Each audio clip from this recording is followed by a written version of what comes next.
বর্তমান অন্তর্বর্তীকালীন সরকারের পক্ষ থেকে আওয়ামী লীগের সকল রাজনৈতিক কর্মকাণ্ডকে নিষিদ্ধ করা হয়েছে।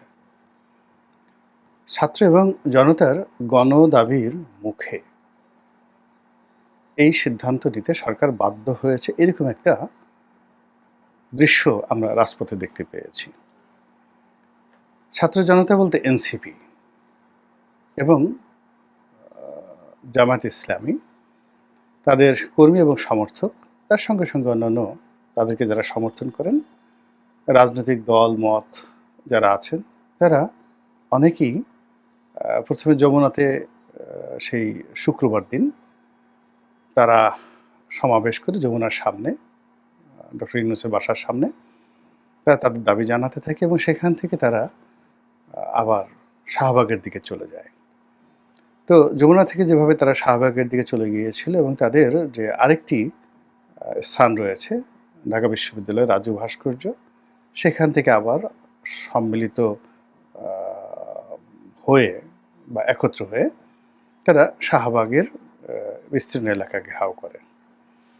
ভিতরে কত লোক ছিল তা আমরা বলতে পারবো না, তবে আমি যখন কালকে রাত 9:30 পর্যন্ত মানে ঢাকার রাজপথে ছিলাম, টেলিভিশন টকশোতে গিয়েছি, তখন যেটা দেখলাম যে একদিকে কাঁটাবন, এখানে কাঁটাতারের বেড়া দিয়ে সেখানে বন্ধ করে দেওয়া হয়েছে। বিশ্ববিদ্যালয়ের ওই এলাকা তো বন্ধ আছেই এবং ওখানে কেউ ঢুকছে না। অপরদিকে মৎস্য ভবন, তাহলে কাঁটাবন থেকে মৎস্য ভবন, আবার এইদিকে ইন্টারকন্টিনেন্টাল শুধু নয়, পার হয়ে একেবারে বাংলা মোটর পর্যন্ত বন্ধ করে দেওয়া হয়েছিল। ভিতরে কারা গিয়েছেন, কতজন ছিলেন, হাজার ছিলেন, লাখ ছিলেন না কোটি ছিলেন, সেটি প্রশ্ন নয়, কিন্তু যে বিস্তীর্ণ এলাকায় কাঁটাতারের বেড়া দিয়ে অবরোধ তৈরি করা হয়েছিল, তাতে অবস্থার দৃষ্টে মনে হচ্ছিল যে কম করে হলেও 10 লাখ 20 লাখ লোক সেখানে জড়ো হয়েছিল। কিন্তু আমরা টেলিভিশনে যে খবর দেখেছি বা যেভাবে জনসমাগম দেখেছি, তাতে এটা কি 2000 ছিল না 2 লাখ ছিল, এটা যারা দেখেছেন তারাই এটা বুঝে নেবেন। ফলে কি হলো যে বিশাল আয়োজন, এই আয়োজনের সঙ্গে সরকারের মদত ছিল এবং এটি সরকারের একটা সাজানো নাটক, এটা অনেকেই বলার চেষ্টা করেছে। এর কারণ হলো এখানে এই অবরোধগুলো তৈরি করা হয়েছে, এখানে সরকারের একটা গ্রিন সিগন্যাল ছিল। তারপরে যখন যমুনার সামনে ছাত্ররা জনতারা আন্দোলন করার চেষ্টা করলো, তখন সেখান থেকে তাদেরকে পানি খাওয়ানোর জন্য, তাদের উপর ঠান্ডা পানির ছিটা দেওয়ার জন্য সিটি কর্পোরেশনের যে মেহমানদারি, এটি এই বাংলাদেশে নজিরবিহীন ঘটনা। আবার সেখান থেকে ছাত্র জনতা কারো অনুরোধে বা যাকে বলা হয় স্বেচ্ছায় যেভাবে শাহবাগে এলো এবং তাদেরকে সম্মান জানানোর জন্য যেভাবে উপদেষ্টা পরিষদের জরুরি বৈঠক হলো এবং সেই বৈঠক থেকে যেভাবে তাদের দাবি দাওয়া মেনে নেওয়া হলো, এটা রীতিমতো নিদারুণ এক চিত্রনাট্য, অনেক সুন্দর একটা নাটক। কিন্তু জনগণ এই নাটক বুঝে গেছে যে এখানে কে লিখেছে, কারা লিখেছে বা কিভাবে এটা অভিনীত হয়েছে, এটাই হলো বাস্তবতা। যাই হোক, এখন কাগজে কলমে আওয়ামী লীগ নিষিদ্ধ, যারা আওয়ামী বিরোধী লোকজন তাদের উল্লসিত হওয়ার কথা, কিন্তু উল্লাসটা হচ্ছে না এবং এটা হবেও না। উল্লাস হবে আওয়ামী লীগের মধ্যে এবং সেটা হচ্ছে। এর কারণ হলো, যখন বিগত দিনে 1/11 এসেছিল, সেই 1/11 সময়টিতেও জাতীয় পার্টি এবং জামাত সুবিধাজনক অবস্থানে ছিল এবং লক্ষ্য করুন যে এখনও কিন্তু জামাত এবং জাতীয় পার্টি সুবিধাজনক অবস্থায় রয়েছে। যেখানে রাশেদ খান মেনন, তারপরে হাসানুল হক ইনু সাহেবের মতো লোক, তাদের উপর যা কিছু হচ্ছে, সে তুলনায় শেখ হাসিনার যদি সহযোগী কেউ থেকে থাকে তাহলে জাতীয় পার্টি প্রথম।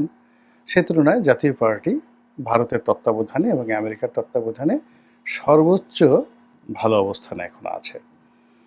আর জামাত, এখন জামাতের সবাই এক একজন সৌদি আরবের যে রাজপুত্র রয়েছেন মোহাম্মদ বিন সালমান, তাদের মতো তাদের জীবনযাত্রা এখন চলছে। তাদের ক্ষমতা আছে, জৌলুস আছে, আকর্ষণ আছে। তারা যেখানে যাচ্ছেন সেখানে ভন ভন ভন ভন করে সুবিধাবাদী যারা মাছি রয়েছেন তারা সেখানে উপস্থিত হচ্ছেন। তারা যা কিছু বলছেন সেগুলো অমীয় বাণী।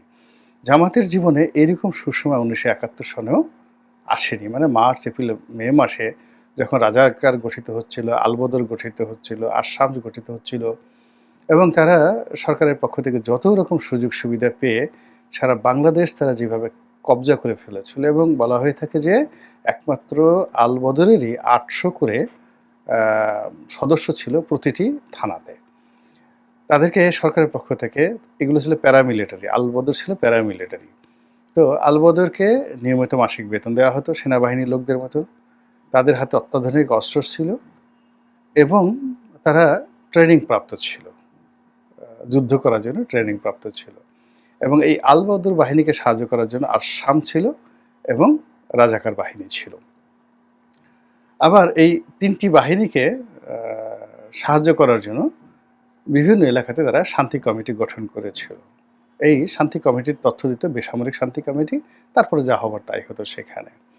তো তখন তাদের যে অবস্থা ছিল তার চাইতে এখন এই বর্তমান জামানাতে তাদের অবস্থা অনেক বেশি। এর কারণ হলো ওই সময়টাতে তাদের ব্যাপারে জনগণের ঘৃণা ছিল, ক্ষোভ ছিল, তাদেরকে নিয়ে জনগণের ভয় ছিল, আতঙ্ক ছিল। আর এখন যেটা হলো তাদের মধ্যে একটা অলিপ্ত অলিপ্ত ভাব রয়েছে, দেবত্ব দেবত্ব ভাব রয়েছে।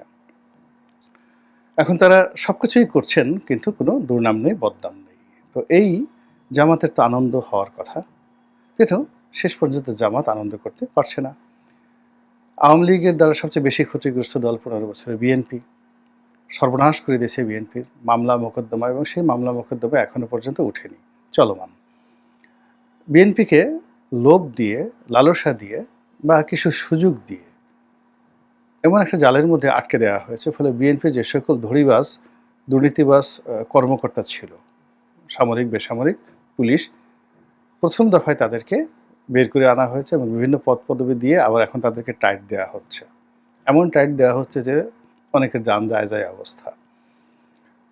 তারপর বিএনপির যে সকল চাঁদাবাজ রয়েছে তাদেরকে আকৃষ্ট করার জন্য জেলখানা খালি করে দিয়ে একেবারে সমস্ত ক্রিমিনালদেরকে বের করে দেওয়া হয়েছে এবং এই সকল ক্রিমিনালরা বিভিন্ন এলাকা থেকে দখল নিয়েছে এবং তারা যে কাজটি করেছে, প্রথমত তারা বিএনপিকে তাদের সাবস্টিটিউট পাওয়ার হিসেবে তারা নিয়েছে, আর সেকেন্ডলি তারা আওয়ামী লীগের যে সকল ধনাঢ্য লোকজন রয়েছেন তাদেরকেও ওখানে এস্টাবলিশ করে দিয়ে একটা সাম্রাজ্য গড়ে তুলে পুরো এলাকাতে যে ত্রাসের এবং সন্ত্রাসের রাজ্য কায়েম করেছে, যার পুরো দায় দায়িত্ব BNP, but it is pre planned and well designed.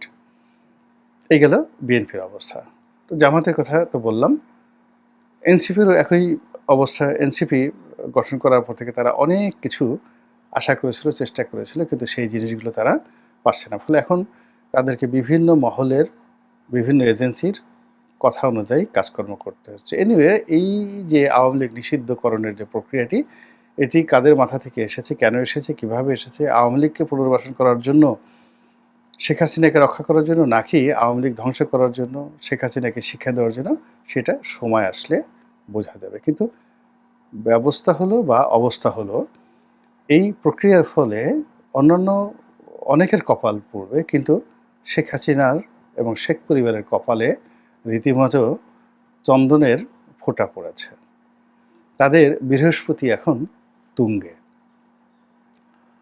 এই কারণে তুঙ্গে যে 1/11 সময়টিতে বিএনপি এবং আওয়ামী লীগ এই দুটো দলকে -2 ফর্মুলাতে ফেলে দেওয়া হয়েছিল এবং এই দুটো দলের পরিবারতন্ত্র, অর্থাৎ জিয়া পরিবার এবং বঙ্গবন্ধু পরিবারকে টার্গেট করে তৎকালীন সামরিক শাসকরা যে কাজকর্ম করেছে, তাতে প্রথমত এই দুটো পরিবার শেষ হতে বসেছিল, দ্বিতীয়ত এই দুটো পরিবারের যে প্রভাবযুক্ত দল বিএনপি এবং আওয়ামী লীগ, এখানে শেখ পরিবারের বাইরে, জিয়া পরিবারের বাইরে লোকজন এনে এই দুটো দলকে ওন করার চেষ্টা করা হয়েছিল। বিএনপি সংস্কারবাদী এবং আওয়ামী লীগের সংস্কারবাদী, যা নিয়ে প্রায় 1 বছর টানা হেঁচড়া চলেছে, কিন্তু শেষ হয়নি, সফল হয়নি। কিন্তু পুরো দুটো দলের মধ্যে যে কমপ্লেক্স তৈরি হয়েছে, আওয়ামী লীগ 15 বছর ক্ষমতায় থেকেও সেই কমপ্লেক্স থেকে এখনও মুক্ত হতে পারেনি। সংস্কারবাদীদের নাম শুনলে তাদের মাথা খারাপ হয়ে যায়, আর বিএনপির অবস্থাও একই। বিএনপির ওই সময়টাতে যারা সংস্কারবাদী হিসেবে নাম লিখিয়েছিল এখনো পর্যন্ত বিএনপি তাদেরকে গ্রহণ করতে পারেনি। গেল এই ঘটনা। তো এবার যখন এই অন্তর্বর্তীকালীন সরকার এলো, তখন তো মানুষ প্রথমে বুঝতে পারেনি এটি বিপ্লবী সরকার, এটা গণতান্ত্রিক সরকার। কিন্তু ধীরে ধীরে এখন মানুষ সবাই বুঝতে পেরেছে যে এর পিছনে অনেক দৃশ্য আছে, অনেক খেলা আছে এবং খেলা এখন অনেক বাকি আছে। এটা এখন সবাই বুঝতে পারছে। বুঝতে পারছে যে এখানে অনেক লোক আছে যাদেরকে আমরা মাস্টার মাইন্ড হিসেবে জেনেছি, কিন্তু এই মাস্টার মাইন্ডের আবার মাস্টার মাইন্ড আছে। সামনে যাদেরকে আমরা নৃত্য করতে দেখি এরা আসলে নৃত্য শিল্পী নয়, তারা পুতুল। পেছনে আরও অনেক বড় শিল্পী রয়েছে, কলাকুশলী রয়েছে, স্ক্রিপ্ট রাইটার রয়েছে। তো এই অবস্থায় আরও একটি ১-১১, আরও একটি -2, এ সকল বিষয়ে যে আলাপ আলোচনা হচ্ছিল, এই আলাপ আলোচনায় অতীতের অভিজ্ঞতার কারণে বিএনপি এবং আওয়ামী লীগ দুই দলের মধ্যে কিন্তু একটা ভয় ছিল। যেহেতু সবার আগে এখানে পরাজিত দল হিসেবে আওয়ামী লীগ সম্মুখে চলে আসছে, ফলে অত্যাচারের যে স্টিম রোলার তাদের উপর আসবে, তাদের উপর খড়গ চলবে এবং তাদের উপরই -1 প্রথম চালনা করা হবে এবং সেভাবে কিন্তু সব কিছু এগোচ্ছিল। তো সেক্ষেত্রে ওই আগের মতো দুটো টার্গেট, আওয়ামী লীগকে রিফাইন্ড আওয়ামী লীগ করে সেখানে নতুন কাউকে বসানো, গ্রুপ অফ পিপলকে বসানো এবং বিভিন্ন সময় বিভিন্ন নাম দেওয়া হয়েছে। অর্থাৎ Awami League will be own by the another person or group of person control by the interim government. এটা হলো পরিকল্পনা। আর এখানে শেখ পরিবার, শেখ হাসিনা মাইনাস হয়ে যাবে অটোমেটিক। তো এটা নিয়ে আসলে আওয়ামী লীগের যারা নেতাকর্মী তাদের মধ্যে এক ধরনের যাকে বলে আশা, নিরাশা, হতাশা ছিল। এবং আওয়ামী লীগ যদি আবার রিভাইভ হয় সেক্ষেত্রে যারা সাধারণ নেতাকর্মী, লাখ লাখ কোটি কোটি নেতাকর্মী তারা এখানে আসবে। আওয়ামী লীগের অফিস খুলে দেওয়া হলো, সব অফিস, এবং সেখানে যদি আওয়ামী লীগের মোটামুটি নাম আছে এরকম কোনো কাউকে বসিয়ে দেওয়া হতো, ধরুন আইভিকে যদি বসায় দেওয়া হতো, তো আইভি, সাবের হোসেন চৌধুরী, তারপরে ব্যারিস্টার রফিকুল ইসলাম বীরুত্তম, তারপরে ধরুন তোফায়েল আহমেদ, উনি খুবই অসুস্থ, তারপর ধরুন ওনার নাম তোফায়েল আহমেদ সাহেব আছেন, এরপরে অ্যাডভোকেট আব্দুল হামিদ সাহেব আছেন, এরকম আরও অনেকের নাম বলা যেতে পারে যাদের রেপুটেশন হচ্ছে। ওই যে মান্নান সাহেব আছেন, তারপরে যাকে বলা হয় অন্তত ১০০ লোক আওয়ামী লীগের মন্ত্রী এমপি আছে যাদের আসলে কোনো দুর্নাম বদনাম নেই। তো তারা সরকারের সঙ্গে একটা সমঝোতা করে আওয়ামী লীগ নাম নিয়ে ৩টে অফিস খুলল, সুধার সদন খুলল, সরকারই রেডি করে দিল।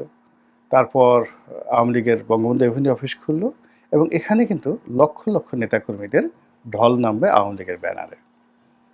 এবং এটা যদি কিছুদিন চলতে দেওয়া হতো এবং তাদেরকে কিছু সুযোগ সুবিধা দেওয়া হতো, তাহলে শেখ পরিবারের নাম এবং আওয়ামী লীগের যে নতুন যে প্রত্যাবর্তন সেখান থেকে শেখ হাসিনা এবং শেখ পরিবারের নাম স্বয়ংক্রিয়ভাবে মুছে যেত। এটা শেখ হাসিনাকে ভীষণভাবে কিন্তু ভাবিয়ে তুলেছিল। কিন্তু এখন এই যে আওয়ামী লীগ নিষিদ্ধ হওয়ার ফল, যদি একেবারে আকাশ থেকে জিব্রাইল এসেও নতুন একটা নাম দিয়ে বলে এই নামটি আওয়ামী লীগের যারা নেতাকর্মী আছেন সেই নেতাকর্মীরা এই নামে আসলে তাদের বরকত হবে, এই একই অফিস অর্থাৎ আওয়ামী লীগের অফিস, কিন্তু ধরেন পার্টির নাম হলো ফটাংফট পার্টি। তো ফটাংফট পার্টি আওয়ামী লীগের অফিসে সাইনবোর্ড টানছে এবং সেখানে আওয়ামী লীগের একটা মশা এবং মাছিও কিন্তু এখন যাবে না। ফলে কি হলো, এই আওয়ামী লীগ নিষিদ্ধ হওয়ার ফলে আপাতত -1, শেখ হাসিনা মাইনাস এবং শেখ পরিবার মাইনাস, এই প্রকল্পটি একেবারে চিরদিনের জন্য অ্যাবান্ডেন্ট হয়ে গেল।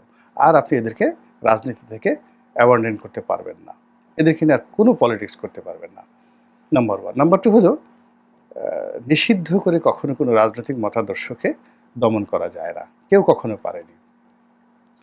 আওয়ামী লীগকে নিষিদ্ধ করে বরং একে আরও শক্তিশালী করা হলো, এদের মধ্যে ক্ষোভ তৈরি করা হলো, এদের মধ্যে ঘৃণা তৈরি করা হলো, এদের মধ্যে প্রতিহিংসা তৈরি করা হলো। আজ জামাতকে নিষিদ্ধ করার ফলে তাদের মধ্যে যে ঘৃণা, ক্ষোভ এবং প্রতিশোধ যে জাগ্রত হয়েছে এবং সেটা এখন আওয়ামী লীগের বিরুদ্ধে কিভাবে কাজ করছে, যে এখন তারা, যে আওয়ামী লীগ একসময় শাহবাগকে ব্যবহার করেছে জামাতের বিরুদ্ধে, এখন জামাত সেই শাহবাগকে আওয়ামী লীগের বিরুদ্ধে ব্যবহার করছে। যেখানে এই বঙ্গবন্ধুর বাংলাদেশ, এই শেখ হাসিনার বাংলাদেশ, এখন তারা বলছে গোলাম আজমের বাংলাদেশ। এগুলো সবই আসলে ক্রোধ থেকে, ঘৃণা থেকে। এটা কিন্তু তার আগে থেকে বলতো না। এই কাজটা তারা করছে আওয়ামী লীগের কারণে।